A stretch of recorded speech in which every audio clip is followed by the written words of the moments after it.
Olá, amigos e amigas do Trincheiras da Esbórnia. Vamos para mais um vídeo no nosso canal do YouTube, e o tema de hoje é interferência política nas empresas públicas, tá? E por que eu estou gravando esse vídeo aqui e abordando esse tema com vocês, nossos amigos e amigas? Porque nessa última sexta-feira santa, no feriadão do dia 2, o Jornal Nacional publicou a notícia crítica ao governo Bolsonaro, sobre a demissão do presidente da instituição, o senhor André Brandão, e do presidente do Conselho do Banco do Brasil, o senhor Hélio Magalhães. O Hélio Magalhães, na entrevista que ele deu ao Jornal Nacional, alegou que estava pedindo demissão por conta da interferência política de Bolsonaro no Banco do Brasil. A alegação de Magalhães foi de que essa interferência estaria inviabilizando a privatização total do Banco do Brasil. Interessante ressaltar que no mês de março, o senhor Wilson Ferreira, ex-presidente da Eletrobras, também pediu demissão da instituição, alegando a mesma coisa, que Bolsonaro não estaria trabalhando ativamente para privatizar a Eletrobras, No caso do Banco do Brasil, o senhor Hélio Magalhães foi além. Ele chegou a alegar que ele estava trabalhando para o desinvestimento do Banco do Brasil. Olha só que coisa, o desinvestimento. E para piorar a situação, o ex-presidente André Brandão, já desde janeiro desse ano 2021, já estava na marca do pênalti para ser demitido. Isso chegou a ser publicado em vários sites da área de economia, porque a notícia que circulou era que Bolsonaro estaria insatisfeito com o programa de demissão voluntária para 5 mil servidores deixarem o Banco do Brasil e o fechamento de agências. E quando o André Beltrão pede a sua demissão, isso foi mal visto pelos executivos do mercado. Então vamos analisar um pouquinho isso que está acontecendo. Olha só, o presidente de um banco anuncia que vai demitir 5 mil trabalhadores. Aí o presidente da República, que pela Constituição é o chefe principal do Banco do Brasil, fica insatisfeito com isso, manda dizer: olha, eu não estou satisfeito, não gostei disso, vamos mudar essa situação. Aí o presidente não aceita e pede demissão. Bem, o André Beltrão pedir demissão por não aceitar a decisão do presidente da República é um direito do senhor André Beltrão. Agora, olha onde nós chegamos. O presidente da República, está errado ao interferir num banco público, para impedir que 5 mil trabalhadores sejam demitidos? É isso mesmo? Olha, eu até faço um parênteses aqui, porque no nosso canal a gente já vem falando disso há muito tempo. A eleição de Jair Bolsonaro foi uma eleição fraudulenta. Ele é um presidente ilegítimo. O processo eleitoral de 2018 ele foi manipulado em favor do Bolsonaro com a prisão sem provas do candidato e ex-presidente Luiz Inácio Lula da Silva. Portanto, nós aqui do canal partimos do princípio de que Bolsonaro é um presidente ilegítimo, vírgula. Porém, para essas pessoas do mercado financeiro que foram trabalhar no governo Bolsonaro, porque o presidente do Conselho, o Hélio Magalhães, antes de ir para o Banco do Brasil, falei Petrobras, antes de ir ao Banco do Brasil, ele foi presidente do Citigroup, que é um dos maiores grupos bancários do mundo. Então ele é um agente do mercado financeiro. O André Beltrão, ex-presidente do Banco do Brasil, demissionário, também atuou no mercado financeiro antes de chegar à presidência do Banco do Brasil. Então como é que esses camaradas vêm reclamar de interferência política? Gente, a nomeação deles para as presidências, tanto do Banco do Brasil quanto do Conselho do Banco do Brasil, ocorreram através de decisões políticas.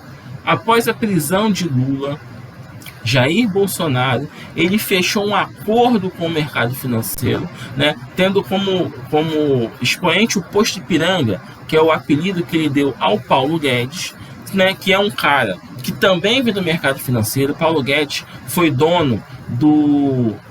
foi fundador e dono do BTG Pactual, depois fundou um grupo de investimentos chamado Bozano Investimentos. Esse grupo, após Paulo Guedes entrar para o governo, mudou de nome para Crescer a Investimentos. Tá? Então o cara é um investidor, é um homem do mercado financeiro, uma pessoa que ficou famosa por fazer day trade, que é compra e venda rápida no mercado de ações na Bolsa de Valores.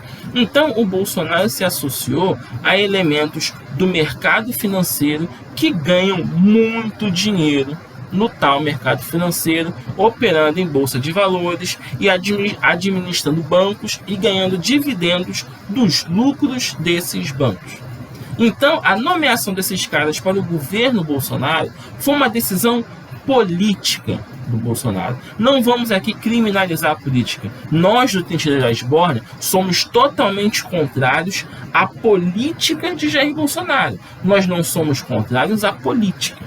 Então, Bolsonaro tomou uma decisão política de colocar esses elementos, tá, com o objetivo de aumentar a privatização, né? E quando você privatiza, você aumenta os ganhos da minoria dos brasileiros que tem condições financeiras para aplicar o seu dinheiro na Bolsa de Valores. Tá? E ele botou os principais representantes dessa minoria. O Paulo Guedes, ministro da Fazenda, e os senhores André Beltrão e Hélio Magalhães à frente do Banco do Brasil. Foi isso, uma decisão política que favorece uma minoria. E eu achei interessante, né, que no Jornal Nacional eles criticam isso, olha, como se a decisão política, a interferência política fosse um absurdo. Como assim absurdo?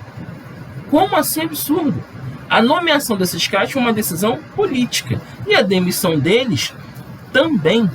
Tá? A população que votou em Bolsonaro, tá, votou para que o Bolsonaro tomasse decisões políticas à frente das estatais. Aí tem que privatizar. Por que tem que privatizar?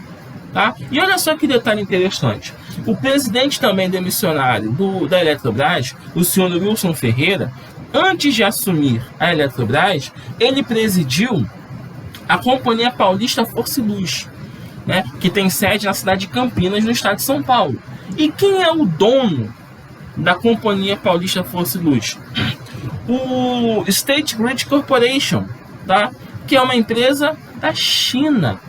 Na China, onde todas as grandes empresas, principalmente do ramo de energia, são empresas estatais. Ou seja, a China criou um modelo onde as empresas estatais geraram desenvolvimento na China, as empresas estatais expandiram seus investimentos para vários países, comprando empresas no mundo inteiro, inclusive no Brasil, e a China hoje é a segunda maior economia do mundo, com um PIB na casa de 20 trilhões de dólares. Para vocês terem uma comparação, o PIB do Brasil não chega a 2 trilhões de dólares. Então a China é pelo menos 11 vezes mais rica do que o Brasil, usando empresas estatais para poder gerar o desenvolvimento para o povo chinês. Então por que as empresas estatais brasileiras não podem gerar investimento para o povo brasileiro? Tá? Bolsonaro, quando assumiu em 2019, ele convocou o dono da Localiza para ser ministro dele, não, um secretário, na verdade, não, um secretário nacional ligado ao Ministério da Economia, o senhor Salim Matar, dono do grupo Localiza, um cara bilionário, tá? E esse camarada foi responsável pela Secretaria Nacional de Desinvestimento. Onde já se viu isso, desinvestimento? Qualquer país desenvolvido, ele desenvolve, ele investe para desenvolver o país. Aqui o Bolsonaro cria o desinvestimento. E aí quando ele faz uma alteração, porque demitir 5 mil pessoas é uma coisa que vai atrapalhar a popularidade dele, aí a Globo fala, olha, interferência política. Pô, na boa. Nós aqui nesse canal, nós do Trincheira da Esbórnia, temos total aversão a Jair Bolsonaro. Agora, a partir do momento em que ele quer impedir, né, quero ver se é verdade isso também, é o que foi publicado né, foi uma reportagem de que ele queria impedir a demissão de 5 mil trabalhadores. Sendo verdade isso, menos mal. Como é que você vai aumentar o desemprego em meio à pandemia? Como é que você vai fechar agências do Banco do Brasil? Né? Sendo que milhões de brasileiros têm conta nesse banco. E em algumas cidades só o Banco do Brasil se faz presente. Sabe? Aí você vai e fecha isso, né, em nome de um desinvestimento. Olha só que absurdo. Só que esse absurdo é típico de uma visão dos liberais brasileiros. Tá? O liberal brasileiro ele é uma coisa interessante. Porque ele fala que o Estado não pode ser empresário, né? Dizendo que então não deve haver estatal. O Estado não deve ser empresário. Porém, a visão deles é que o Estado deve ser administrado como se o Estado fosse uma empresa. Aí quando a gente escuta isso, a gente fala, tá certo, porque o cara, quando ele tem uma empresa dele, ele vai fazer de tudo porque aquela empresa dê certo, gere lucros. Isso é verdade, sim, isso é verdade.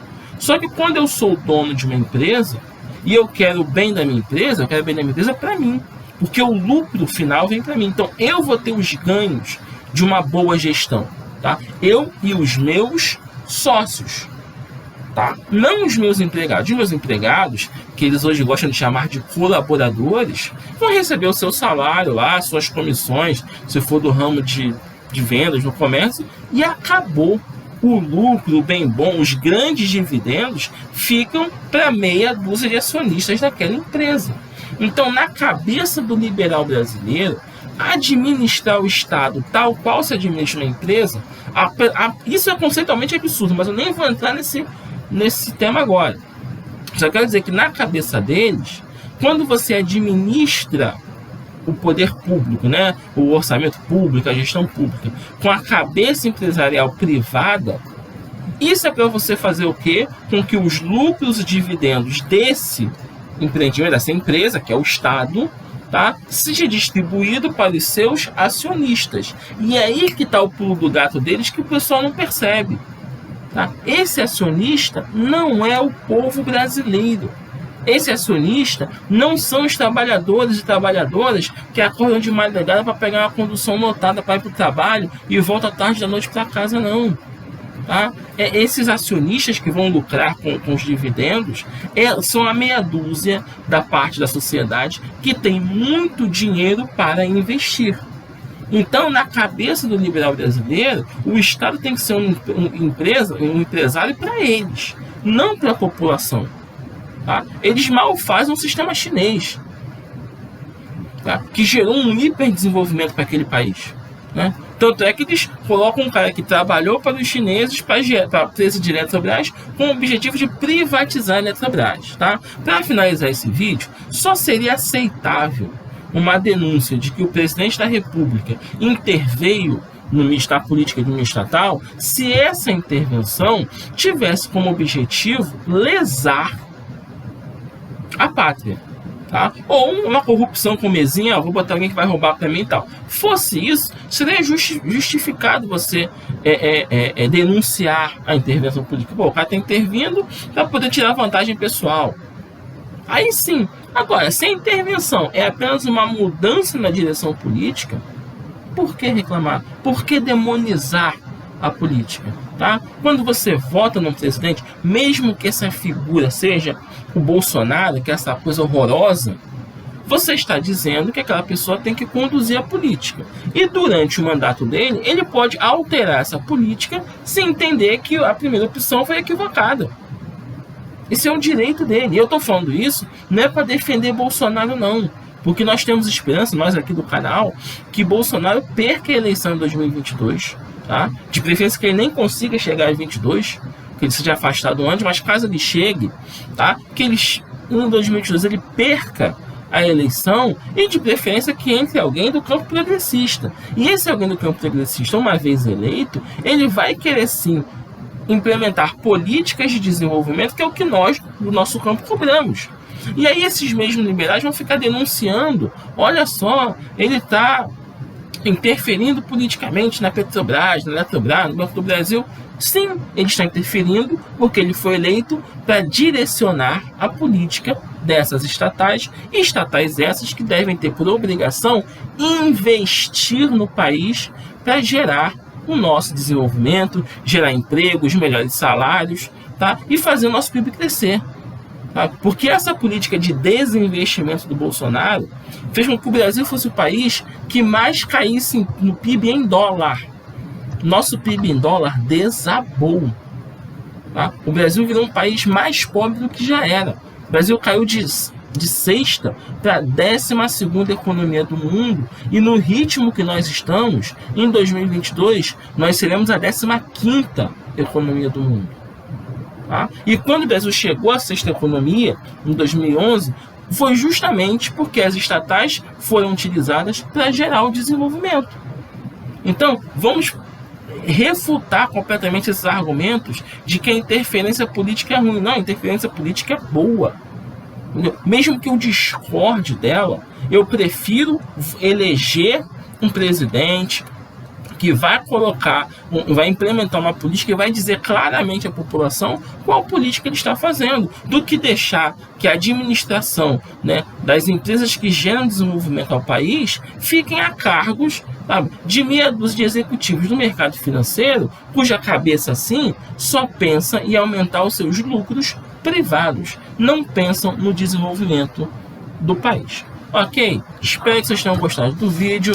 Até breve. Beijundas, deem like, curtam o nosso canal e tchau, tchau.